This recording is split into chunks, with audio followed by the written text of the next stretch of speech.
Buonasera a tutti, benvenuti a questo ulteriore incontro legato alla mostra Contagio. E prima di iniziare vorrei chiedere all'assessore al turismo Gianfranco Giovine di portare il saluto dell'amministrazione. Grazie, buonasera a tutti, lo faccio con molto piacere e con molto onore.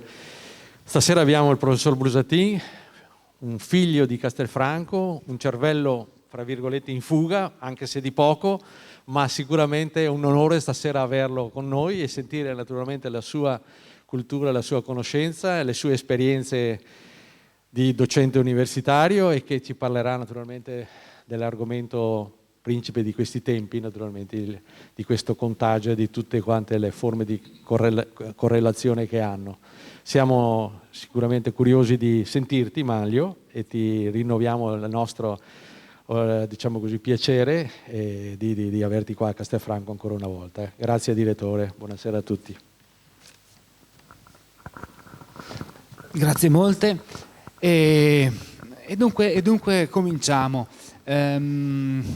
Come mai la prima considerazione da fare è questa?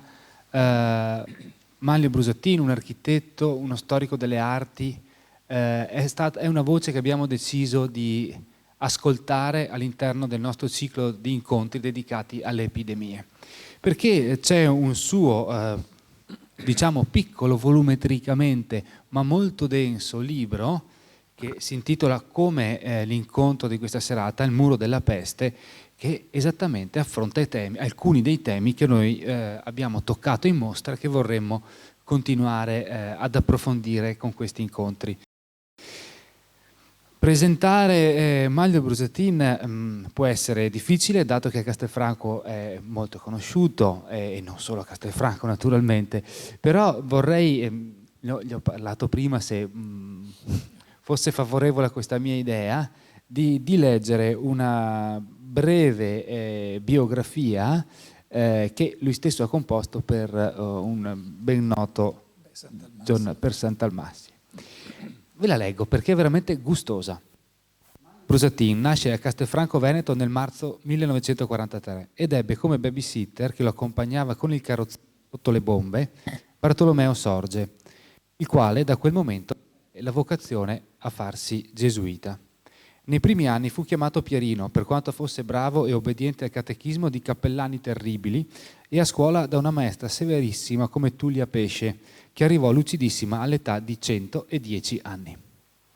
Finite le scuole elementari, dopo la morte del padre, fu accolto nel collegio dei Gesuiti di Piacenza, e qui gli capitò di fare il maestro di catechismo a Pierluigino Bersani di Bettola.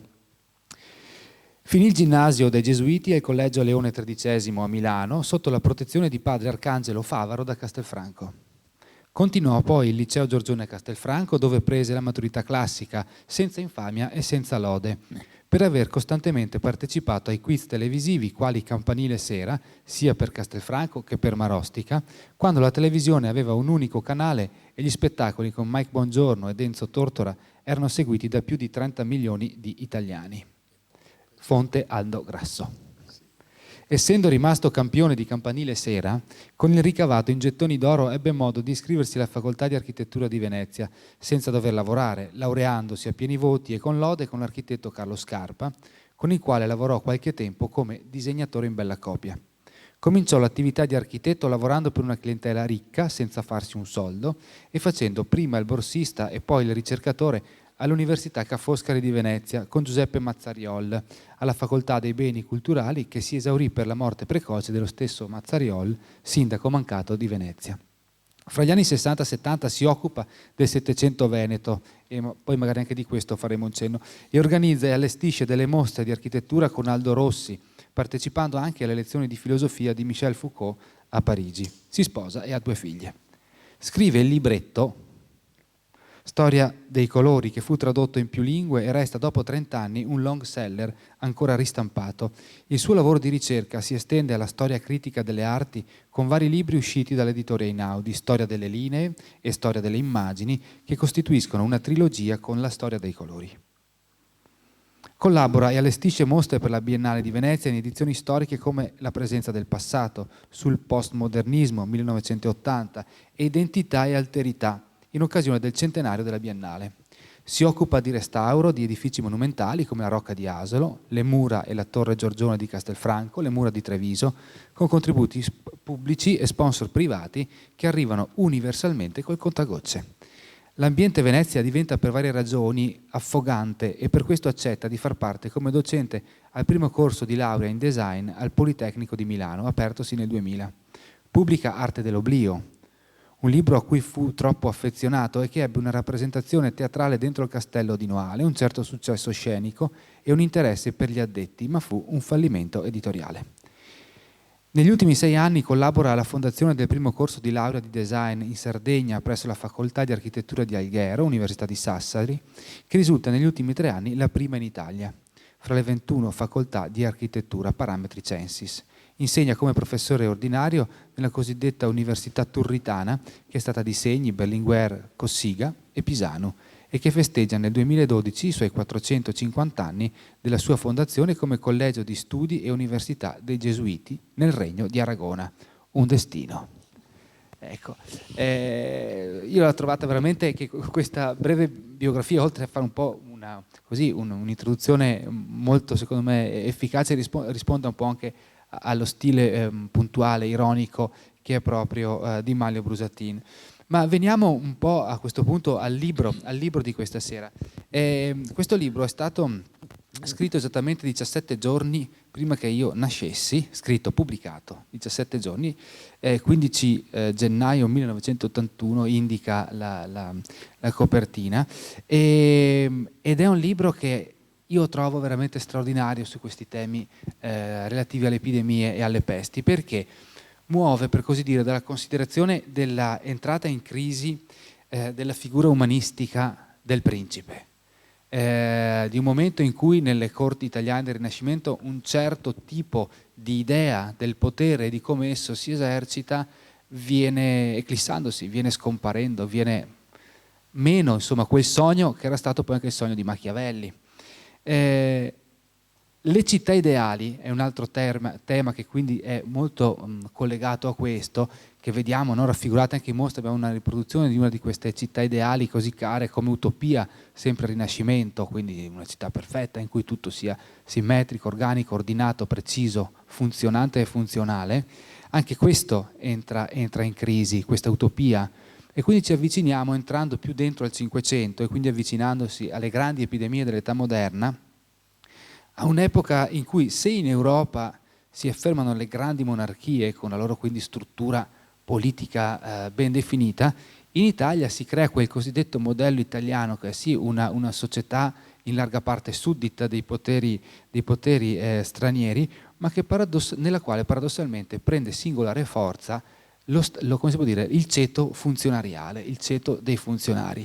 Ed ecco, con l'arrivo delle grandi epidemie, 1575-77 prima, 1630-31 poi, il nascere di una nuova tecnica di governare nello spazio delle città. Questo è quello che avviene con le pesti. Si sviluppa un nuovo modo di controllare, di governare le città. Ed è su questo punto che io darò subito la parola a Manlio Brusatin, osservando che il suo intervento ci aiuterà forse, come mi auguro, a capire come le epidemie, le pandemie si accompagnino sempre, regolarmente, a una ridefinizione degli criteri, degli strumenti di controllo del potere. Sono grandi occasioni di sperimentazione sociale e generano nuove forme di controllo sugli individui. Dopo questa mia breve premessa io passo subito la parola a Manlio Brusatin e lo ringrazio ancora per la sua presenza. Bene, io ringrazio Matteo, ringrazio tutti voi che siete eroici testimoni, diciamo, di questa sopravvivenza generale di spirito e di corpo, e l'occasione che mi è data è quella di fare una lieve considerazione e meditazione su un altro libro che è stato un vero fallimento, perché questo piccolo libricino uscito per la Cooperativa Libraria di Venezia andò immediatamente al macero perché fallì la cooperativa.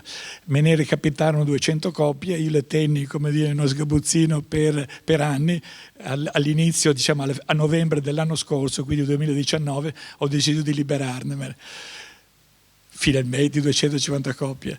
Ora tutti mi chiedono questo libricino perché diventa l'elemento, come dire, cardine di un tipo di riflessione che, attenzione, non è la mia, ma è quella di Michel Foucault, cioè Michel Foucault in particolare, che è forse il più grande filosofo del Novecento, che è stato anche a Venezia, relativamente che cosa? Alla costruzione dei cosiddetti biopoteri. Prima, ecco, molto semplicemente, adesso io non voglio addentrarmi nell'aspetto filosofico della questione, però molto, molto semplicemente il discorso di Foucault è quello di dire, come funzionano i poteri, diciamo i grandi poteri, no? I poteri forti, sono quelli delle monarchie in primo luogo, le quali esercitano un diritto di morte, assolutamente. Tu mi hai offeso, quindi io ti faccio a pezzi. Questo è capitato con nell'ultima situazione del Settecento, che è il nostro secolo in particolare, con l'uccisione pubblica e lo squartamento, si diceva, di un certo Damien, che è stato un regicida presunto. Insomma. Ecco, questo però è stato l'ultimo intervento in cui la regalità infligge potevo dire, il depezzamento, cioè il fare a pezzi la persona per una semplice offesa, scalfittura fatta da questo povero Cristo sostanzialmente. Questa specie di celebrazione a tutti gli effetti di questo ammazzamento mostruoso è presente Casanova, il quale naturalmente considera questa efferatezza una cosa impossibile, assurda, insomma, non si può prima torturare, poi uccidere, poi fare a pezzi, cioè questa cosa qui. Ecco. Il problema quindi però si pone in questa situazione per cui da questo momento in poi non sarà più possibile che lo Stato, in particolare, si occupi come dire, della trasgressione di comminare la morte, ma a questo punto deve garantire invece la sopravvivenza nelle forme naturali, cioè cibo, lavoro, mercato, possibilità di vendere, da acquisire. Questo avviene già a metà Seicento, quando, questa è una premessa di carattere teorico, quando però, come dire, i ministri di Luigi XVI gli dicono: ma scusa, il re non si occupa dei suoi sudditi? E lui risponde: vedete come i re sono fatti, i re non si devono occupare dei loro sudditi, si occupano di se stessi. Ecco, questo cambia la situazione. Però come elemento mediatore in questo passaggio c'è effettivamente il problema del cosiddetto cambio di ritmo, in cui la religione cristiana, in particolare in Italia, stabilisce un criterio diverso di assistenza alle persone, la cosiddetta pastoralità, cioè non più allora una specie di monarca guerriero che infligge la morte, ma soprattutto un pastore che conduce le pecore, ecco, anche in forma, diciamo, democratica, all'ovile. Questa situazione, questa trasformazione è dettata proprio da che cosa? Da un fatto estremamente importante, che è l'epidemia e la cosiddetta pandemia. L'Italia innanzitutto è contrassegnata dal punto di vista letterario da due grandi avvenimenti che sono diventati capitali nella letteratura: il Decamerone e i Promessi Sposi. La prima è la cosiddetta peste nera, che imperversa nel 1346-47, dura 7 anni e praticamente porta all'estinzione di circa metà della popolazione, circa 20 milioni di persone soccombono in questa prima fase. Certo, la popolazione era di 40 milioni, cioè nulla, diciamo, ma però insomma un'ecatombe totale. Nella fase invece successiva, ecco che invece Manzoni parla della peste del 1620, 23-24, insomma, che diventa la cosiddetta peste manzoniana, che diventa peste milanese, cioè Milano non ce la fa a sopportare il carico appunto di stranieri, di persone che contagiano anche qui, e stabilisce un criterio anche qui, prima di segregazione e poi invece di annullamento dei sequestri. Cioè sequestrare le persone in casa poteva essere vantaggioso in un primo tempo per bloccare l'epidemia, ma in realtà nessuno poi riusciva a somministrare il derrate. perché alla fine i forni dovevano funzionare, il vitto doveva circolare e via dicendo.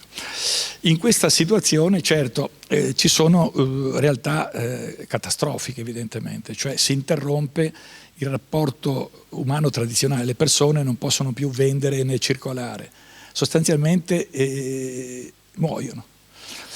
Muoiono però, attenzione, per un morbo che non si conosce. E anche qui ci sono subito i contagionisti e gli anticontagionisti. I contagionisti come è stato Fracastoro di Verona, dice che la trasmissione avviene con le persone. Anche qui non si sa se con il fiato, con i miasmi e via dicendo, ma avviene con la mobilità delle persone. E anche Fracastoro sempre, in epoca cinquecentesca, all'epoca, come dire, metà Cinquecento circa, proponeva già un meccanismo con cui la peste cammina. E la peste camminava con 45 km a giornata. Questo movimento, questa specie di trasmissione avveniva con l'uomo che camminava a piedi, col famoso cavallo di San Francesco. Ma l'altro atteggiamento, quello degli anticontagionisti, era quello di dire: ma se è contagiante, perché non moriamo tutti? Questa era un'altra manifestazione che a forziori, più forte ragione, proponeva il problema che la peste non esistesse. Questa considerazione è anche in Foucault e soprattutto in Camus, che riprende il concetto di dire di fronte alle guerre, come è paragonabile, no? E le pesti, si trovano sempre tutti impreparati. Perché? Perché in primo luogo considerano che la guerra finisca l'anno dopo, e secondo luogo che la malattia, la peste, non esista. Questi sono aspetti ancora allogici, come dire, variamente interpretati, che hanno costituito la base, però, per cui alla fine ogni governo, quando si manifesta, vuoi la guerra, vuoi la peste, è impreparato. Ecco. Colpa o non colpa, adesso qui il problema non esiste evidentemente. Nel caso specifico della peste di Milano, e arriviamo un po' al punto, il problema è quello al momento in cui chiaramente la magistratura, che era spagnola, e la testimonianza di Manzoni è importante da questo punto di vista, da una parte mette in scena i monatti, cioè questi personaggi, i quali hanno capito però che prendendo la peste uno diventa immune.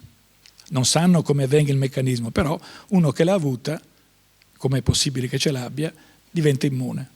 Ecco per questo allora che fa l'attività molto ben remunerata di monatto. A Venezia si chiamano pissegamorti, per dire, o beccamorti. Questa è la situazione particolare. In cui però evidentemente tutto questo meccanismo avviene all'interno di una situazione completamente devastata, dove per esempio io non riesco ad andare nella famiglia Brambilla, per dire. Allora è necessario che la magistratura stabilisca dei numeri cioè i nomi delle vie innanzitutto, che si chiamavano come le parrocchie, no? Via San Giacomo, via Sant'Ambrogio, via, ecco così, e poi soprattutto una numerazione messa a gesso a destra e a sinistra che diventa la numerazione civica attuale. Cioè, se io voglio andare a casa di qualcuno, chiaramente andare naturalmente a prendere i morti, i malati o comunque i sospetti cosiddetti e portare anche del cibo, devo avere un numero civico particolare. Questo è un po' una delle prime invenzioni ovvie che si pone la realtà. L'altro aspetto invece è determinato dal fatto che si determina una situazione ambigua, cioè il potere politico vuole aprire a tutti i costi, perché non ce la fa a sopperire, mentre invece la Chiesa propone una forma di salvaguardia basata su certe pratiche che sono anche di carattere, come dire, medico da un certo punto di vista. Per esempio l'uso dell'olio santo deriva dal fatto che, chiaramente l'ultimo olio che viene dato, dal fatto che per esempio l'unzione, cioè l'olio, proteggeva le persone che ne facevano uso, cioè ungersi di olio da cima, ecco, determinava una forma di tolleranza al male, ma soprattutto anche di sottrarsi al male stesso. Non si sapeva ancora evidentemente come avveniva il meccanismo di contagio della peste bubonica, che avveniva, ripeto, con il fatto che i topi, il Rattus ratus, che non è la pantegana, evidentemente è un ratto nero particolare, è veicolo di una pulce, la quale praticamente ha un bacillo che viene trasmesso alla persona. Parlare appunto della presenza di pulci negli abiti è fondamentale, cioè vediamo anche una serie di immagini in cui tutta la gente si spulcia, no? Dalla testa, cioè la presenza di famosi elmenti come dice pulci, pidocchi eccetera è endemica, per cui il problema di liberarsene è altrettanto problematico da un certo punto di vista. Questo è un elemento, un veicolo importante del fatto che a un certo punto uno dica beh, a questo punto mi lavo. E a Marsiglia infatti introducono una pulizia del corpo che si faceva con la saponetta che si chiama sapone di Marsiglia, cioè prima cosa lavarsi sostanzialmente, l'igiene, e nasce il concetto sociale di igiene. L'altro aspetto invece è l'uso della biancheria. L'uso di camicie, mutande e via dicendo diventa un modo per sottrarsi al contagio. La gente indossava fino alla fine del 600 e anche all'inizio del 700 gli abiti a pelle che teneva addosso anche dormendo naturalmente. Questo è quanto. Ma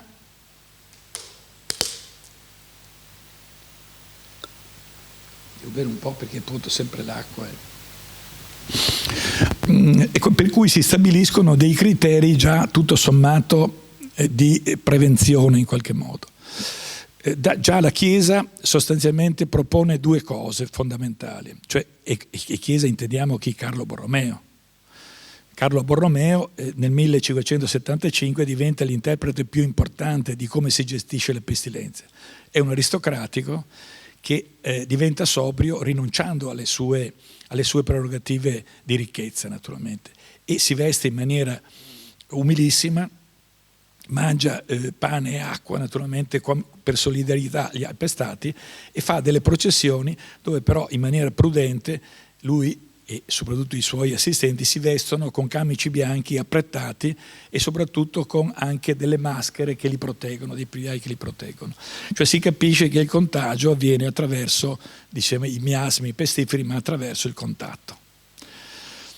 Questo in maniera, diciamo, molto simile ai pochi medici i quali sono considerati preziosi, per cui non vengono spesi dall'autorità pubblica per andare nei lazzaretti, appunto, ma per intervenire solo in casi di persone aristocratiche che hanno bisogno dell'assistenza. Ma qui muoiono naturalmente ricchi e poveri allo stesso tempo, insomma non c'è distinzione. Il caso di Manzoni è interessante da questo punto di vista, la peste non risparmia nessuno, anzi travolge la situazione politica, i ricchi diventano poveri, i poveri diventano ricchi, persone che hanno servito per una vita dei padroni si trovano improvvisamente con delle proprietà enormi da poter gestire, questo è il ritmo anarchico della peste. La peste e quindi tutti sono, si dice, nella stessa barca da un certo punto di vista, anzi in particolare. Quindi ci sono una serie di meccanismi che considerano allora il contatto come elemento di contagio, avete chiamato così, cioè il contatto diventa pericoloso da un certo punto di vista. In che modo? Non si sa esattamente ancora, però sostanzialmente già nel 600 ci sono per esempio dei gesuiti i quali cominciano ad analizzare con lo smicroscopio del sangue di appestati, cominciano a vedere dentro dei bacilli che girano in maniera indisturbata, ecco, da un certo punto di vista. Ecco che allora c'è l'interpretazione dei miasmi che dice no, tutto avviene per i miasmi pestiferi dell'aria cattiva, eccetera, questo è un aspetto. Altri invece dicono la trasmissione avviene per piccoli esseri che si respirano, altre cose. Queste sono già interpretazioni che non hanno accoglimento da un certo punto di vista. Perché? Perché il problema nella epidemia di massa, cioè la grande epidemia di Milano, il problema è quello di stabilire dei lazzaretti dove le persone possano essere in qualche modo deportate da un certo punto di vista, ma anche sostanzialmente protette in un certo modo. Infatti i lazzaretti non sono il luogo della morte sicura, sono anche luoghi dove si tenta un tipo di cura con dei sistemi anche di carattere preventivo da un certo punto di vista. Per esempio a coloro che guariscono, perché ci sono anche quelli che guariscono, viene somministrata una famosa minestra di San Giorgio, la quale non è altro che non pasta e fagioli, è una vellutata di fagioli con cui sicuramente il sopravvissuto si alimenta e riesce a ritornare a ritornare in vita. Naturalmente viene somministrata anche del pane con la croce a uovo e soprattutto la comunione, la quale diventa in questo punto il viatico, cioè il modo per manifestare la guarigione della malattia. L'altro aspetto è quello, se volete, della confessione. La confessione determina anche questo un modo per poter, come dire, affrancarsi dai peccati, perché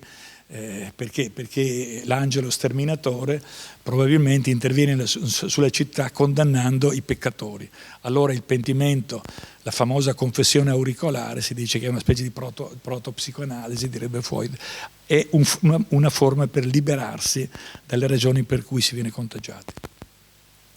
Ma ecco, questo è in generale il discorso. Ma potremmo dire, ma Venezia come si comporta? Perché Venezia istituisce, e siamo nell'ambito delle provvidenze, le vengono chiamate di carattere preventivo, istituisce già nel 1586 un magistrato alla sanità. Il magistrato alla sanità ha un priore, il quale è una struttura pubblica, la quale soprintende che cosa? Soprintende sì il lazzaretto vecchio, che è il luogo della deportazione, chiamiamo dei malati, ma soprintende soprattutto il lazzaretto nuovo. I lazzaretti nuovi sono i luoghi dove avviene il fermo della nave. La nave deve esibire una specie di lasciapassare da dove proviene e deve fare obbligatoriamente la quarantena. Questo avviene a Venezia in ciò che si chiama lazzaretto.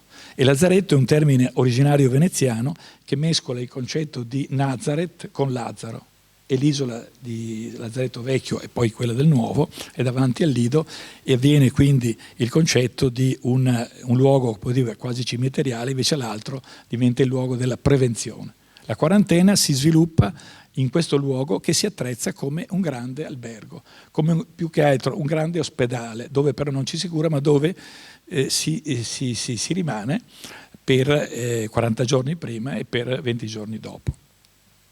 Questo è un po' il meccanismo. Successivamente Venezia in questo modo, e Venezia essendo una città portuale suggerisce a tutte le città portuali questo sistema. Il lazzaretto deve essere un'isola, un elemento che sta fuori dal porto, dove le navi devono essere sostanzialmente controllate una a una. Ma questo blocca i commerci, sì certo, ma la sopravvivenza diventa più importante. E Venezia quindi istituisce un si dice severissimo, serenissimo governo della contagiosità controllata, cioè quella della quarantena. Questo è anch'esso chiamiamola scoperta, una provvidenza di carattere, cioè che va verso la vita naturalmente, che va verso la prevenzione. Anche la Chiesa considerava veramente i due aspetti. Per esempio c'era due santi in particolare, San Sebastiano, trafitto dalle frecce, che in realtà non muore trafitto dalle frecce, ma viene curato e sopravvive e viene invece martirizzato nella graticola. Quindi San Sebastiano interviene come personaggio che è vittima della peste, ma però si salva dalla peste. L'altra figura è invece San Rocco. Le due figure compaiono costantemente. L'una ha un carattere, diciamo, chiamiamolo preventivo, no? I dardi della peste, dai dardi della peste si può guarire. L'altro è invece San Rocco, il quale mostra sempre questo bubbone inguinale e viene alimentato e quindi sopravvive grazie a un cane che gli porta il pane in bocca. Quindi c'è la struttura di prevenzione e anche di curazione, si dice, cioè la cura che diventa prevalentemente l'idea che uno non muoia di fame. Questo è un po' il concetto fondamentale. Per il resto resta proprio questa struttura della prevenzione e della cura, che sono aspetti ancora fondamentali, diciamo, nella situazione attuale. E arrivo al punto, naturalmente, voi mi dite, ma il muro della peste. Nel 1720 c'è un'altra, sembra che ci siano, non so, per esempio, si parla del 1620 e peste manzoniana, nel 1720 peste di Marsiglia. La peste di Marsiglia è una peste tragicissima, nel giro di 6 mesi fa dai 40.000 morti nelle città, 60.000 nella Provenza, in 6 mesi.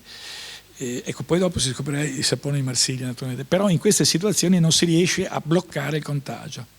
E allora in Francia si costruisce questo muro, questa muraglia di 30 chilometri, cioè un'architettura assolutamente passiva della quale nessuno sicuro andrà in pezzi. Io l'ho vista negli anni 70, 72-73, che non si vedeva un settore di pezzi, adesso è stata restaurata e c'è la possibilità di camminarci sopra. Comunque è una muraglia di 2 metri di spessore, di 2 metri di altezza e 60 centimetri di spessore, fatta di pietra viva, lunga 30 chilometri.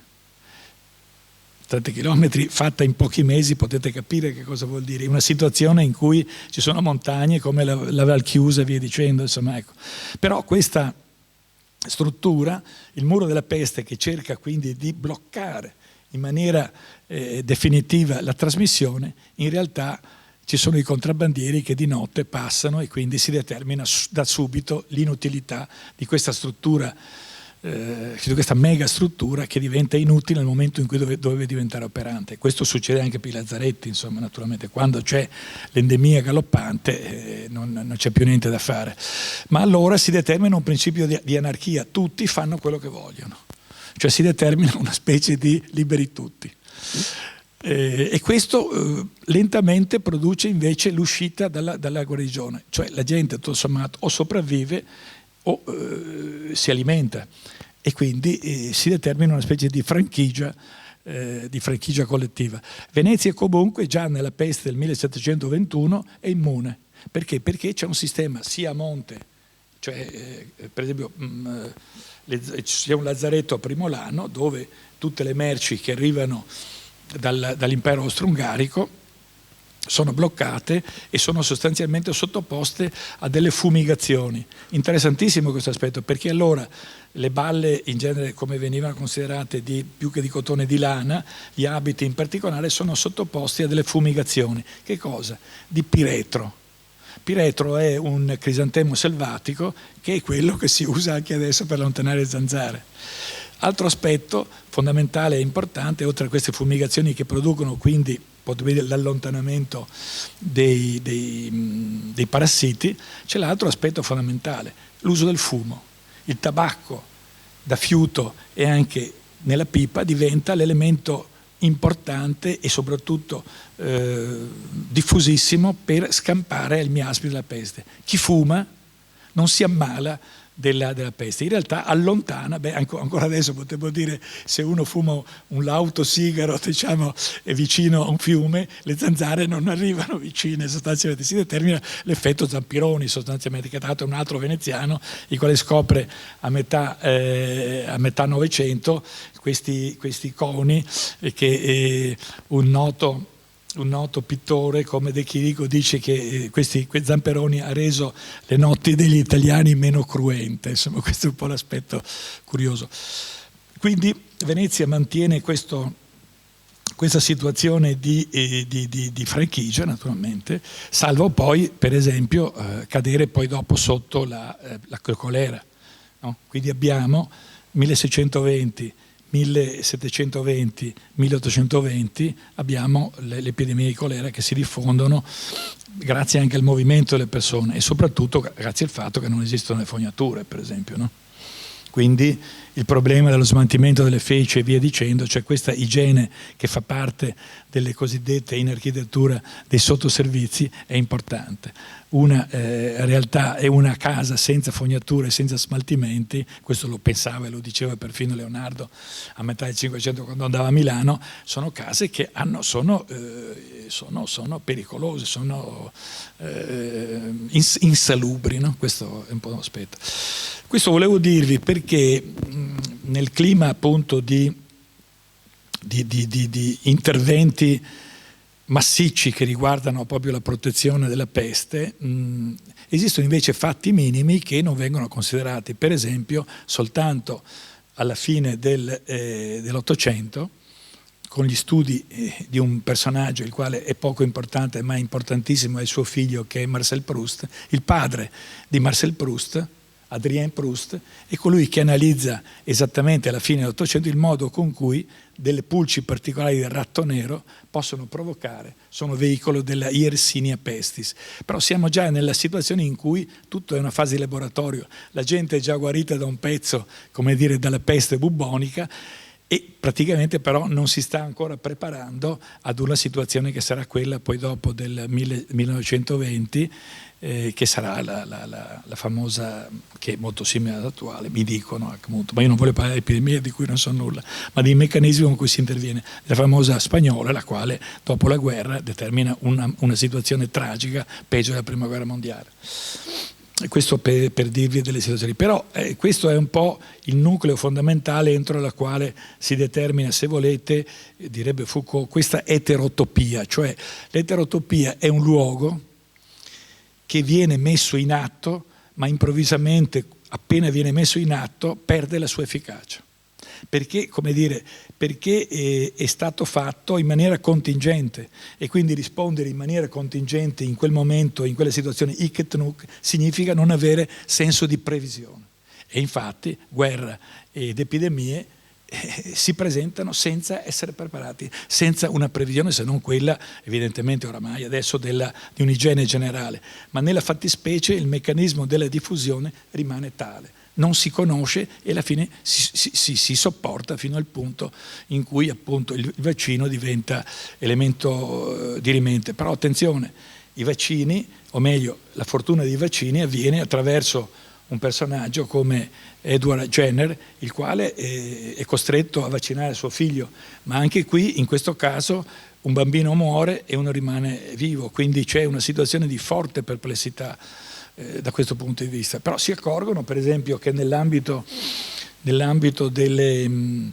perché la peste rimane endemica, anche adesso è endemica, diciamo, perfino nelle fognature di New York, insomma ci sono dei ratti neri i quali veicolano questi batteri, però rimane, come dire, sotto controllo da un certo punto di vista, anche perché il batterio non sparisce, si evolve, insomma, no, come il genere umano naturalmente, però questa evoluzione molte volte determina l'impreparazione. Io mi preparo su quel modo, come in una guerra, dico il nemico è lì, poi il nemico in realtà usa una tuta mimetica e quindi diventa aggressivo proprio perché si mimetizza naturalmente. La mimesi diventa un elemento di salvarsi sì da un predatore, ma anche determinare avviare aspetti più predatori. Io mi fermo qui un attimo per lasciare magari a qualche domanda. Io ho parlato un po' a ruota libera.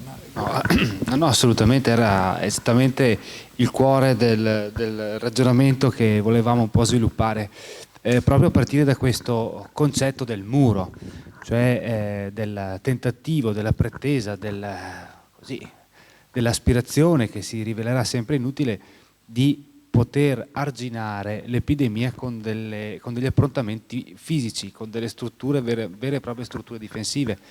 Noi ad esempio in mostra tra i documenti dell'archivio storico abbiamo trovato una quantità di materiale notevole relativa proprio alla costruzione di questi rastelli, no? Che erano delle vere e proprie barriere, non dei muri, ma delle barriere fatte con portoni, porte, serrature e quant'altro, che venivano poste a chiudere le vie principali della città. È possibile disporle su una mappa in maniera abbastanza puntuale. Nel caso di Castelfranco abbiamo anche trovato pilestroni, sono altro esatto, palizzate, esatto, per cui si aprivano e chiudevano queste porte, però restava insoluta, diciamo, la questione che mi ricorda un po' quella dei contrabbandieri del muro marsigliese, del passaggio attraverso le finestre, le porte delle case, cioè case che davano da un lato davano di qua del rastello, dall'altro davano di là. La gente entrava dalla porta, usciva dalla finestra e quindi subentravano altri tamponamenti.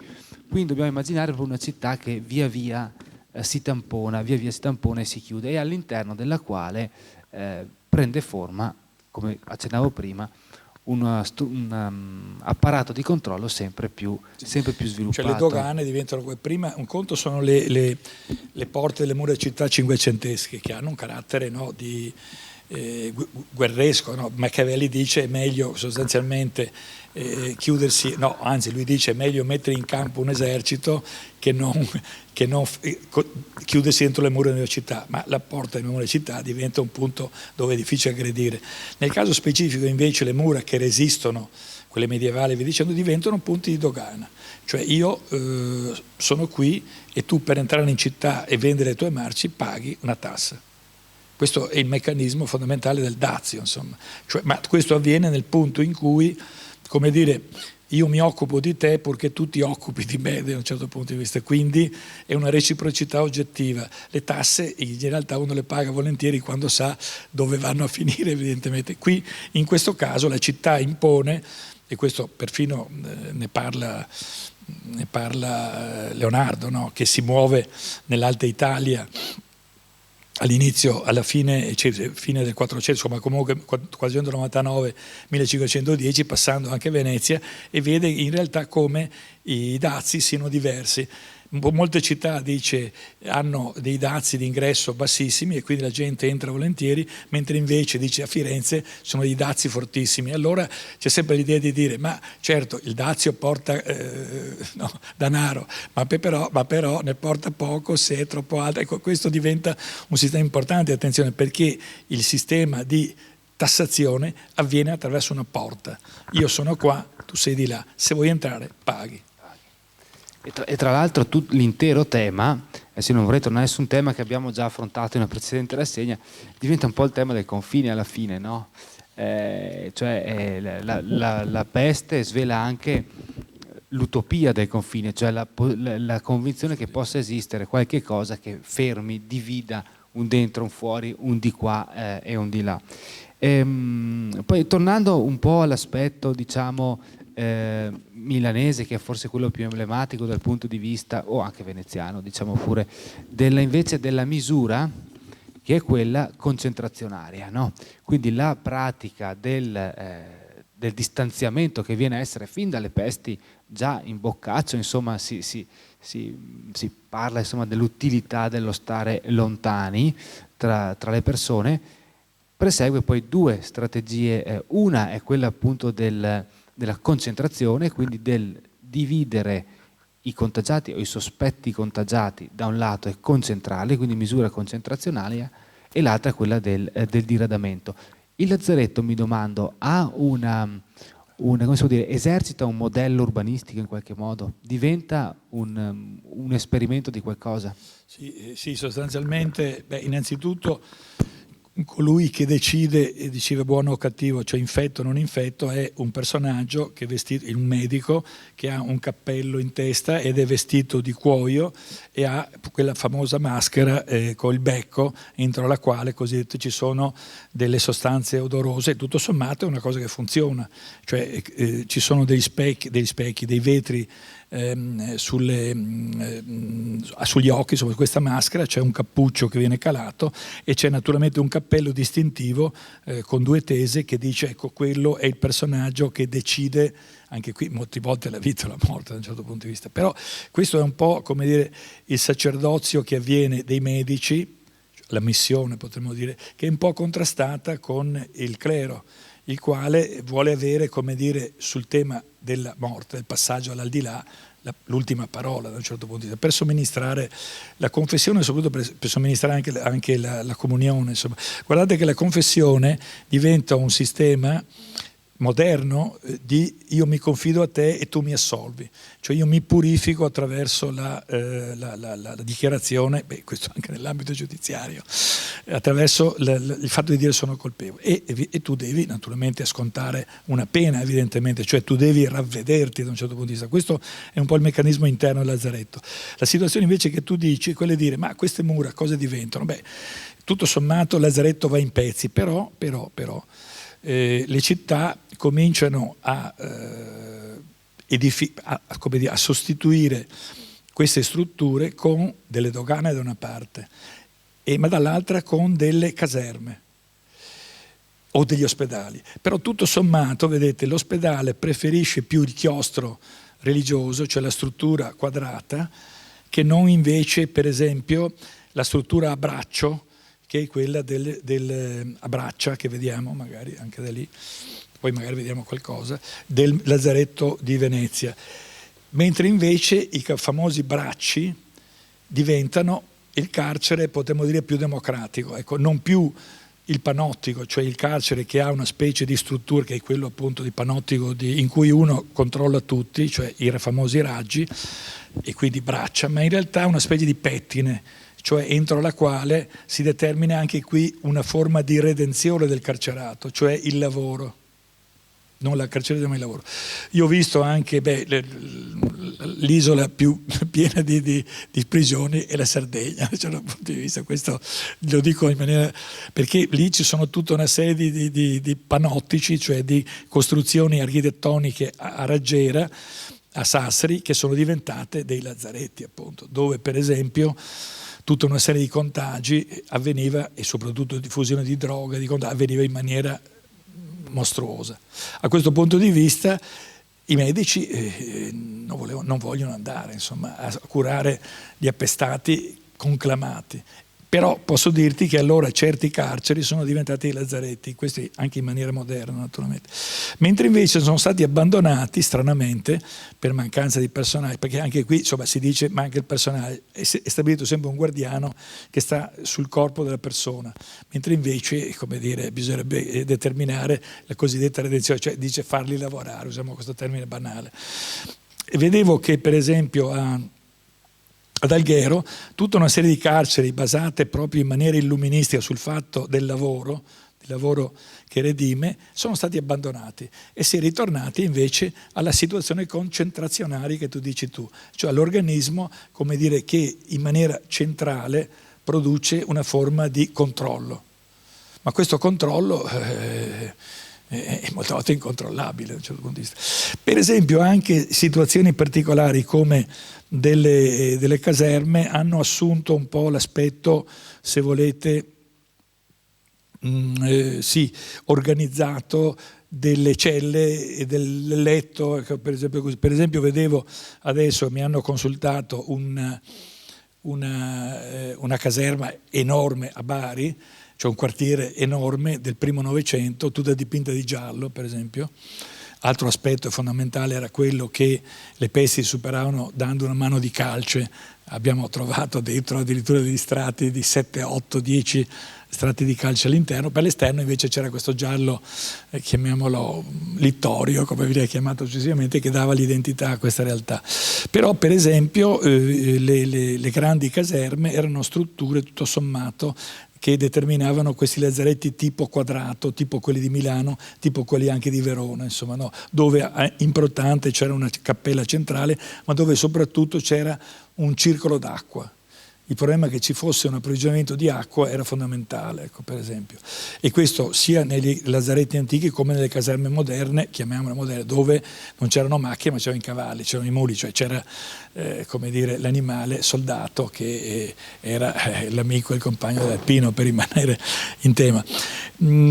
Sì, però tutto sommato, vedi, il lazzaretto diventa una eterotopia, cioè comunica una situazione simile all'ospedale, alla dogana, per esempio anche all'aeroporto stesso.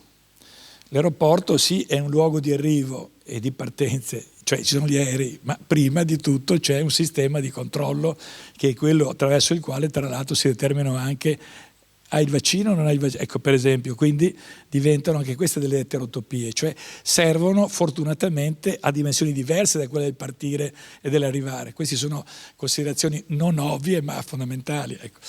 Come per esempio la situazione delle vaccinazioni, cioè il modo con cui le persone devono essere vaccinate in massa, qui diventa una situazione problematica, no? Infatti un conto è l'operazione del vaccino che viene data naturalmente al ragazzino per difendere dal vaiolo. Beh, guardate che le morti del vaiolo alla fine dell'Ottocento sono massicce, insomma, scarlattina, vaiolo, eccetera, sono ecatombi veramente, quindi proprio di bambini naturalmente. E quindi questo ha determinato via via la diffusione della vaccinazione, cioè vaccina, insomma, vaccinazione da un certo punto di vista. Qui ci sono anche qui varie Pasteur e Koch, insomma, nell'ambito, però si introducono altre malattie come per esempio la tubercolosi. Ecco che allora i sanatori cosiddetti, cioè dove ci sono malattie infettive da segregare, diventano i vecchi lazzaretti. I sanatori erano presenti nelle ville venete fino ad epoche anni 50-60, insomma, quando c'era ancora un sistema sì di prevenzione, ma la prevenzione non era ancora attuata. La stessa cosa con la malaria. Ecco che in Sardegna, per esempio, molti veneti che sono andati in Sardegna in queste zone, per esempio, sono stati più tutelati dalle piantagioni di eucalipto che non diciamo da sistemi di prevenzione delle zanzare. Insomma, le zanzare si allontanavano quando c'erano gli alberi di eucalipto, però, come dire, diffondevano la malaria, ma la malaria è ancora endemica naturalmente da un certo punto di vista. Si è capito anche molto tardivamente che il veicolo era una zanzara, ma nelle zone paludose le zanzare sono talmente tante che alla fine uno è impossibile e quindi si vaccina autonomamente da un certo punto di vista. Ma coloro che non hanno nel proprio DNA un sistema di prevenzione acquisito rimangono vittime parziali, o come un'epidemia salvi qualcuno sia leggera, sentivo, no? In alcuni casi invece sia mortale in altri, è ancora un mistero, attenzione. Questo è anche adesso, insomma. Però siamo arrivati, come dire, in 6 mesi a Marsiglia 100.000 morti, però insomma qui nel giro di 1 anno e mezzo in Italia si è venuta una cifra simile. Però parliamo volentieri, tra virgolette, dell'epidemia recente, perché stiamo uscendo, insomma, qui lo dico e qui lo confermo da un certo punto di vista, attraverso che cosa? Il vaccino.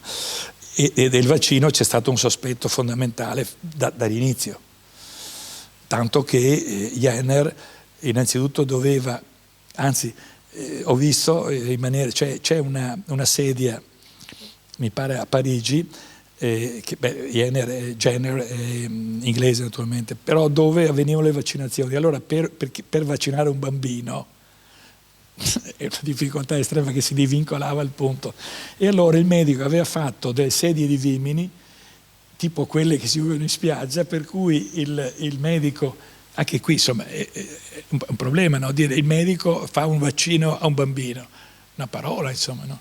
Bisogna scarificare la parte, per cui doveva dotarsi, oltre che chiaramente di un bisturi e della sostanza del vaccino, doveva anche praticamente abbracciare questo bambino, farlo star fermo e per potergli fare, chiamiamola, questa scarificazione, cioè le famose varole, insomma, no? Questa cosa.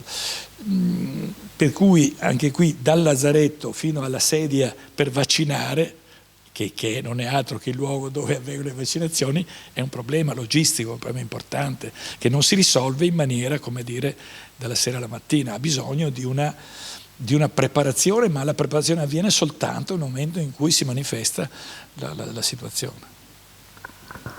Bene, potremmo orientare ancora in varie direzioni il nostro dibattito, ma propongo ai presenti, insomma, se c'è qualche curiosità, osservazione, scambio da richiedere al professor Brusatin, ben volentieri. Volevo prima, no,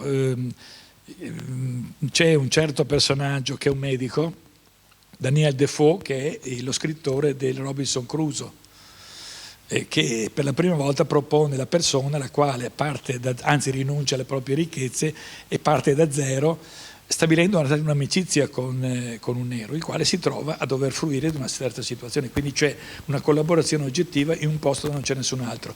Però questo personaggio, che scrive anche un diario della peste, dice così, un medico: la peste fu, per così dire, una liberazione, imperversando in modo spaventoso dalla metà di agosto alla metà di ottobre, questo a Londra. Portò via in quel periodo 30-40.000 persone di bassissimo ceto, che se fossero state risparmiate sarebbero state un intollerabile peso a causa della loro miseria. Questi sono i popoli chiaramente che si attendono alla finestra. Prego.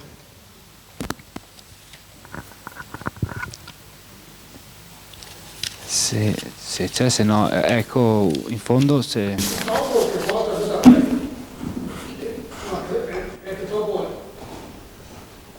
Prego, che topo.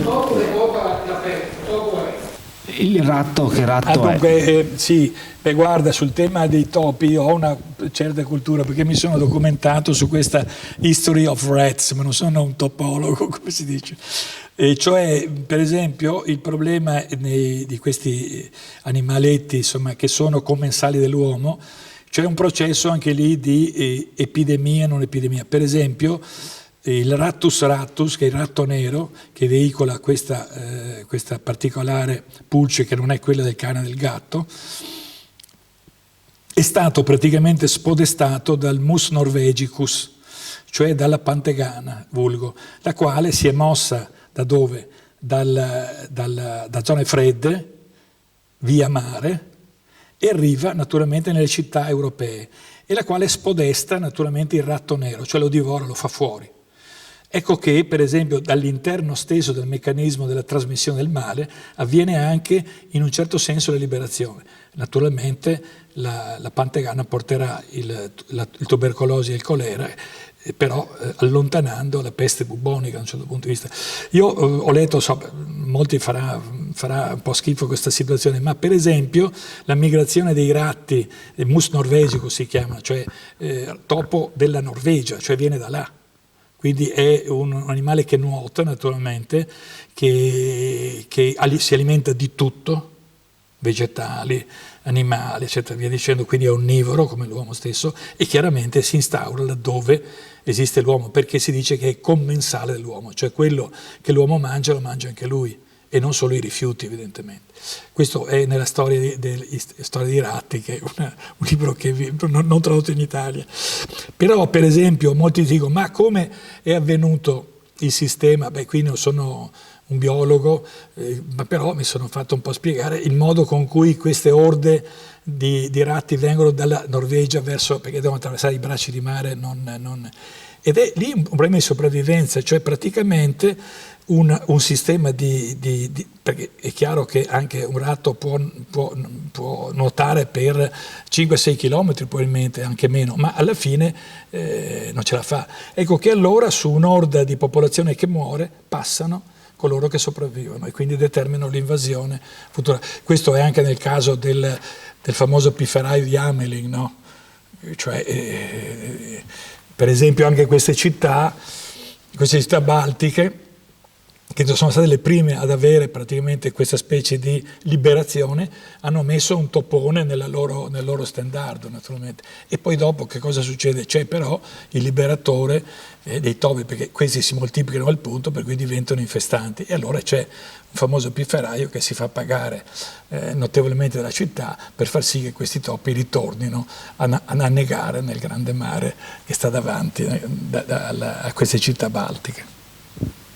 Ho risposto alle sue domande. Ma questo topo nero che lei diceva, viene da fuori? Oppure... Viene dall'Oriente, sì. Il topo nero ha una migrazione dall'Oriente, intendo la zona anche medio orientale, attenzione, Siria, via dicendo. E questo avviene attraverso delle navi, naturalmente, questo è quanto. Però sai, tutto questo problema è un problema che riguarda chiaramente non la medicina, proprio la biologia, l'aspetto biologico, di come si alimentano, di come sopravvivono queste realtà. Però diventano anche qui, sono dei responsabili, ma non sono chiaramente i responsabili totali della malattia. Il responsabile fondamentale è colui che si muove. Più mi muovo celermente, più come dire, invado altri campi. E queste realtà, topi o virus oppure batteri, stanno lì naturalmente per loro conto, ma diventano, come dire, in un certo senso spodestati, e quindi si ingaggia una lotta, si dice, terribile tra il morbo e l'uomo. Una volta era tra il diavolo e l'uomo stesso, no? Perché chiaramente il morbo era determinato da una realtà diabolica, o meglio, era un angelo cattivo. Cioè era un angelo il quale con la spada segnava le porte dove arrivare le porte erano segnate dove doveva arrivare la peste, naturalmente. Quindi era una specie di flagellum dei, si dice. E anche adesso nelle orazioni si dice a peste, a fame et bello, libera nos domine, cioè dalla fame, dalla peste e dalla guerra, liberaci Signore.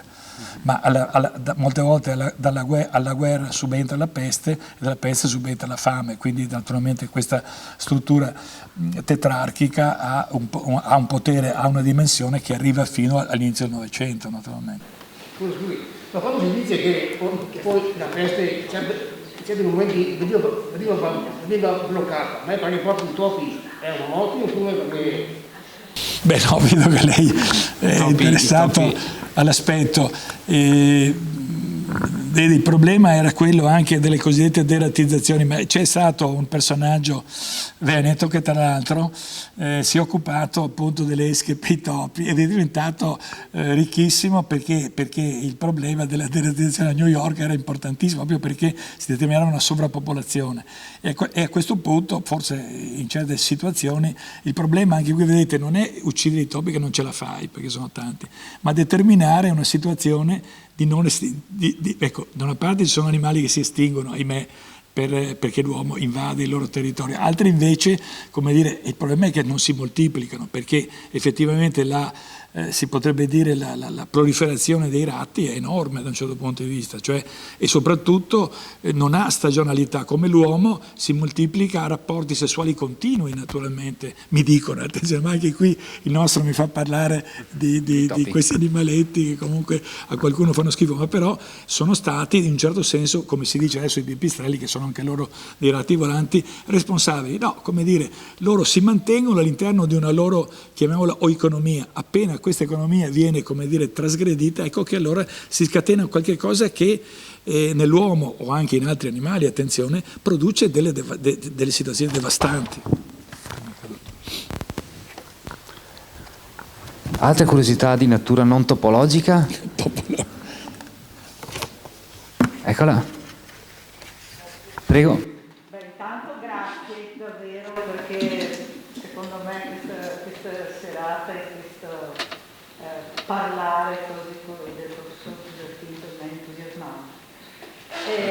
Ecco, vedo anche adesso la foto, se non erro, del carcere dell'isola di Sant'Antonio, di Santo Stefano, forse. Sì.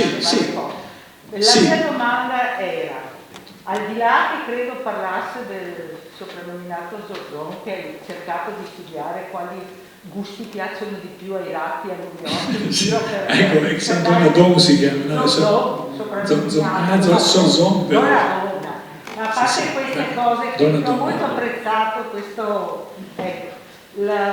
Io volevo chiedere, questa ricorrenza dei 100 anni, perché qualcuno ha evidenziato, un po' anche stasera, che ogni 100 anni sembra che accada uno di questi fatti terribili. Come potremmo trovare un filo conduttore, se c'è, dal punto di vista urbanistico e architettonico in quello che è stato proprio il comportamento di reazione a questi ricorsi, possiamo chiamarli lunghi ma anche brevi, ogni 100 anni, in questi sistemi architettonici di varie città, vedi Marsiglia come Venezia, come Milano, e vedi il sistema Abrazia, il sistema Raggio, ecco, allora possiamo ricavare un filo conduttore oppure no? La domanda è importante, alla fine alla quale non avrei una risposta evidentemente. Certo che, direi una cosa, il sistema della segregazione determina una forma di immunità, cioè più le persone stanno ferme e meno perché insomma oggettivamente anche la dottoressa Violi dice il virus va con la gente, più mobilità c'è e più diffusione c'è sostanzialmente. Abbiamo parlato ieri che i medici di Marsiglia si accorgono sotto il muro della peste che il morbo cammina a 45 km al giorno, sia giorno, e quindi abbastanza, diciamo. Ora la mobilità delle persone è tale per cui che è vertiginosa, per cui o condiziono oppure non so, l'epidemia condizionerà notevolmente questa mobilità che avverrà in altro modo, immagino, avviene attraverso internet sostanzialmente, cioè si è scoperto massicciamente l'importanza della differita, cioè di mostrare una propria parola attraverso l'immagine naturalmente, attraverso fortunatamente questo sistema elettronico che ci consente di parlare a distanza, quindi non vado più nel luogo, ma sostanzialmente resto a casa. Questa riduzione di mobilità come si gestisce? Attenzione, anche internet è una malattia, attenzione. Internet è effettivamente il morbo moderno.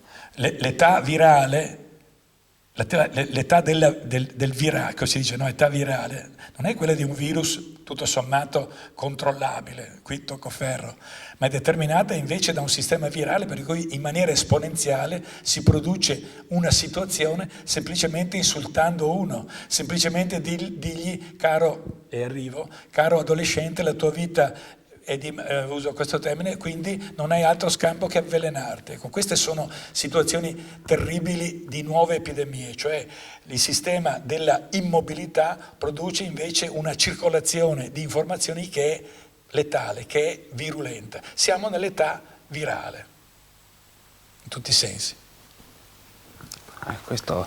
Una volta era la riproduzione dell'arte, no? L'era della riproducibilità.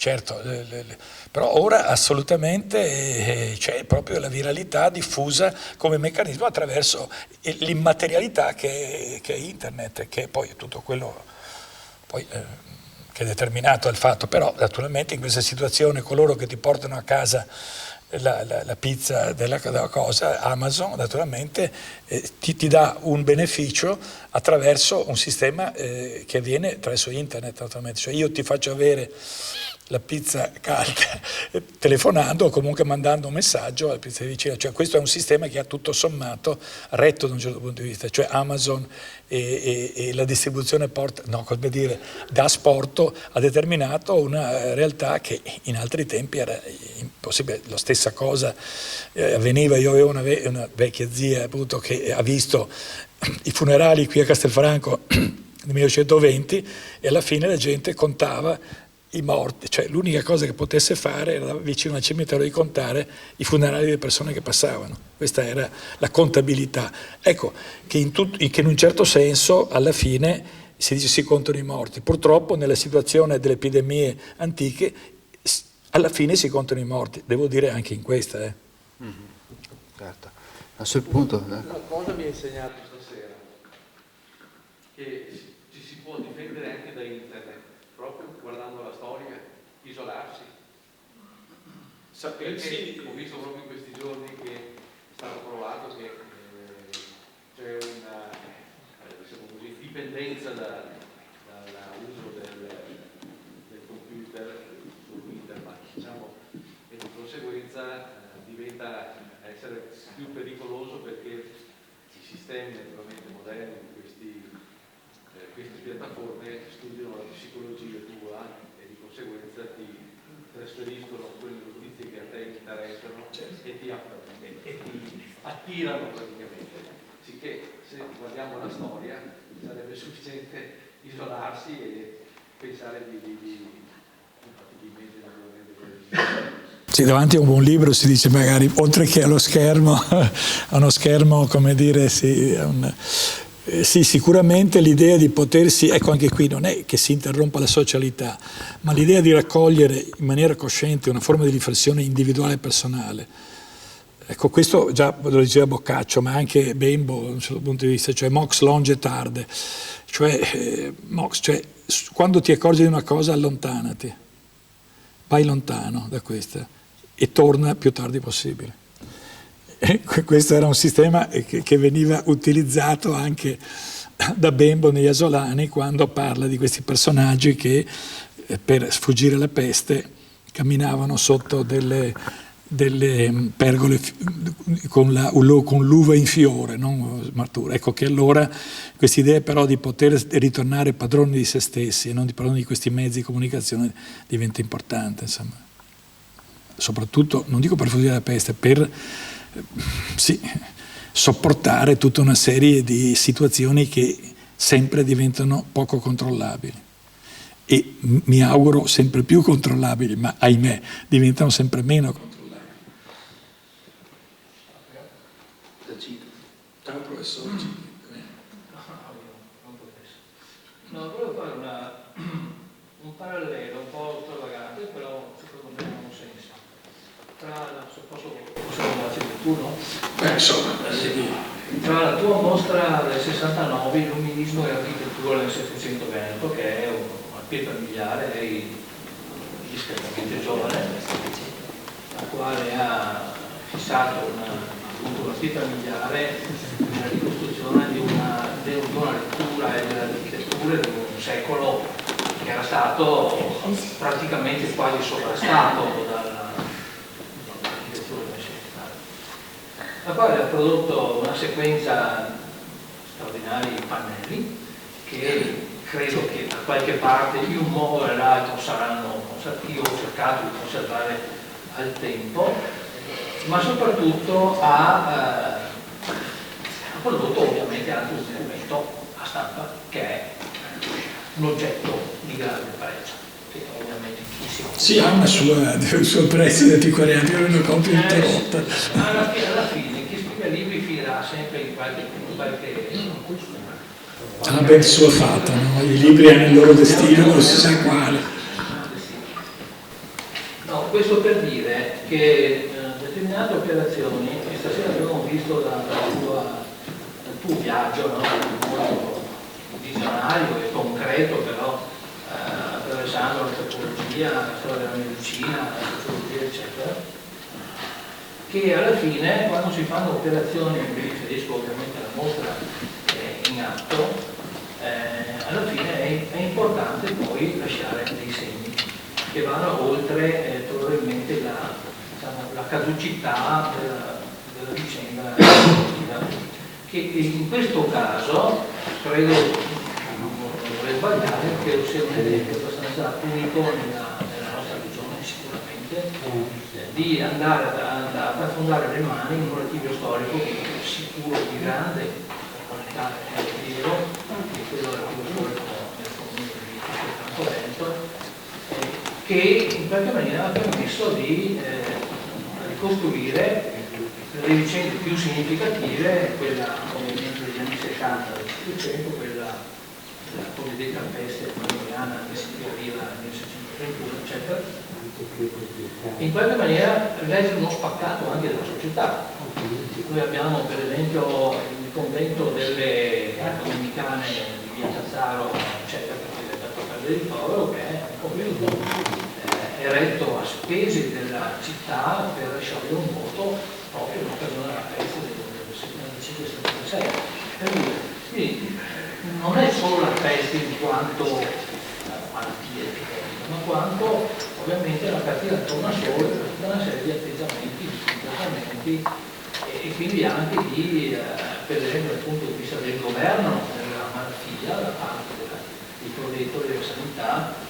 Le fumigazioni per esempio erano praticate per tutto quello che arrivava dalle fiandre da Nord Europa, perché Castelfranco era ergo di catalogo.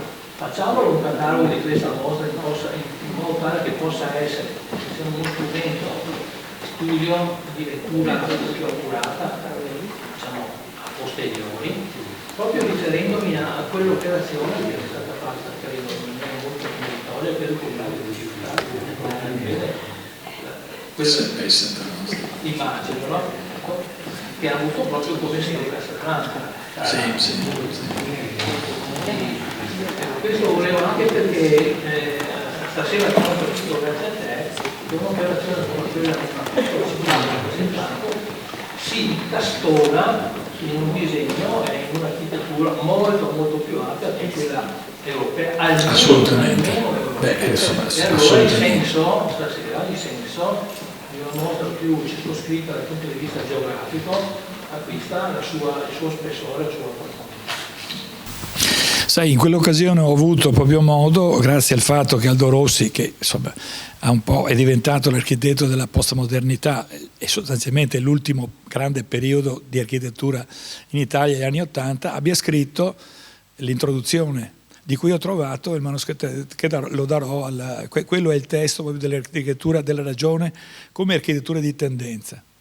Cioè il tema della ragione, anche qui aver ragione, aver torto, il tema della ragione significa considerare i torti, diciamo, generali e proporre una soluzione ragionevole, insomma, questo è qua. E l'introduzione al catalogo è diventato un testo importante, proprio io ho il manoscritto, fatto proprio appositamente da un grande architetto di Milano, il quale ha capito appunto che Palladio, i vari Francesco Maria Preti e via dicendo, che si occupavano appunto di economia, di alta matematica e di architettura, rappresentavano in realtà un sapere moderno, un sapere ragionevole, un sapere che andava dalla coltivazione. Qualcuno dice coltivava il tabacco, certo serviva per fumigazione e via dicendo, insomma, ecco. Qualche parroco che conoscerai cercava di coltivare il cotone nel sagrato, ecco, via dicendo. Cioè c'è tutta una situazione di ragionevolezza, cioè di trovare delle soluzioni. Il problema non è quello di piangere sui peccati del mondo e dare sicuramente la colpa a Tizio e Caio e trovare poi dopo i responsabili, no? Naturalmente i famosi untori non sono altro che personaggi i quali vengono sacrificati dalla popolazione e soprattutto da una magistratura che vuole colpirli, attenzione, questo è quanto. Quindi Giacomo Mora, la famosa colonna infame, che è il testo importante, nasce dall'idea di dire distruggiamo la sede di questi poveri cristi, perché Tizio, Caio, Sempronio li hanno visti ungere le porte di unguenti pestiferi. E guarda però che questa colonna infame cosiddetta, cioè fatta agli untori, è rimasta fino al 1770, quando i nostri illuministi Verri e Beccaria gli hanno detto: ma queste infamie qui avete, come dire, pensate alle memorie di queste cose? No, in maniera nella città. Questa lapide infamante è stata tolta, è stata messa adesso al Castello Sforzesco, dove si dice di questi due ispettorini di sanità che con l'onto pestifero hanno praticamente, come si dice, sparso il morbo della città di Milano. Ecco, trovare i colpevoli oppure attribuire la colpa ad altri in questa situazione, trovare un nemico è sempre stato altro aspetto del post-epidemico, naturalmente. Questo altro, quindi. Bene, sì, grazie. Ringrazio le domande. Sì, poi, anche rispetto poi al tema, e tutti voi, perché insomma è un tema che è stato molto anche richiesto in mostra, insomma, da tanti visitatori ci chiedono in catalogo di questa mostra un volume, qualcosa. Noi siamo prontissimi come, insomma, staff che ha lavorato alla realizzazione di questa mostra a realizzarlo, a costruirlo, a approntarlo. Vediamo di riuscire a farlo, questo è l'auspicio, quanto prima, insomma, anche perché è arrivato adesso, anche perché la mostra è cresciuta, come si può dire, su se stessa mano a mano, anche nel successo, nel grande riscontro di pubblico che sta avendo. Insomma, noi siamo pronti, insomma, a fare questo gesto importante, anche perché resti traccia di questa lunga vicenda, insomma. Alla fine anche in questo caso ha esportato qualche cosa di diverso, il Tiepolo, certo, eccetera, e poi anche un tipo di architettura di Palladio. L'architettura di Palladio non si diffonde con Palladio, ma con il palladianesimo, e questa è un'architettura universale che è qui intorno, insomma. Esatto, anche di questo teatro di... costruito per suonare, per assistere alle manifestazioni, cioè il teatro a piccole logge è una grande invenzione veneta a questo punto, perché un conto è l'arena, ma un conto è il teatro in cui si può recitare di giorno e di notte. Questo è un esemplare tra i primi e più interessanti proprio di quella cultura illuminista, di trovare la ragione piccola e grande di una realtà che però sopravvive, o meglio vive più che sopravvivere. Certo. Non mi dilungo. E poi appunto, dunque io adesso ringrazio ancora Mario Brusatin per questa serata, invito chi di voi non l'avesse fatto ovviamente a visitare la mostra, e ormai siamo nelle condizioni di darvi anche alcune indicazioni tecniche per il proseguimento, insomma, di questi incontri. Avevo annunciato 7 incontri e 7 saranno. Segnatevi indubbiamente, prenotatevi per entrambi. Il prossimo sarà il 24 giugno e sarà nostro ospite niente meno che Carlo Ginzburg, e quindi, insomma, sarà sicuramente una giornata importante anche per Castelfranco. E poi chiuderemo il giorno del finissage, che sarà il 26 di giugno, La mostra sarà aperta fino al 27, ma noi Finissage lo faremo il 26, in cui sarà nostro ospite lo scrittore Fulvio Ervas, che ci parlerà un po' di come uno scrittore ha vissuto questi mesi di pandemia. Grazie a tutti, grazie ancora specialmente a Manlio Brusatin, grazie a tutti voi e al teatro che ci ha ospitato.